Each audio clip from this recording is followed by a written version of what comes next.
আসসালামু আলাইকুম বন্ধুরা। তো আমার এমন মন চাইছিল ছোট মাছ খাবো।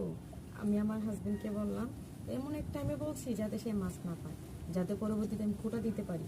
সে না কি করলো, বাজারে গিয়ে মাছ নিয়ে আসলো, পাইলো অনেকগুলো মাছ। এখন একদিকে বড় একটা মাছ আনছে, তা আবার মলায় মাছ, চান্দায় মাছ, পুঁটি মাছ সব একসাথে। এখন মাথাগুলো আমি একসাথে রাখতেছি, মলাই মাছগুলো একসাথে রাখতেছি, আবার পুঁটি দাহিনা একসাথে রাখতেছি, মাথাগুলো রাখতেছি। মাথা বাইজে পুরো পুরো রাখতে সেই স্বাদ লাগে আমার কাছে। বড় একটা মাছ নিয়ে আসছে, এটা কিভাবে কাটবো ভাবতে পারতেছি না। এদিকে আবার বৃষ্টি নামতেছে, এখন বৃষ্টিতে ভিজে আমার মাছ কাটতে হইতেছে। এক হাতুড়া নিয়েছি, যদি মাছটা আমি না কাটতে পারি হাতুড়া দিয়ে কাটতে হবে। এই যে হাতুড়া দেখতে পাচ্ছেন, একবার একটা মাছ নিয়ে আসলো, আমি হাতুড়া দিয়ে কাটতে পারিনি, এখন আবার আজকে হাতুড়ার সাথে নিয়ে আসলাম। বন্ধুরা সব আমার জন্য দোয়া করবেন, আমি যেন মাছটা ঠিকঠাক করে কেটে উঠতে পারি।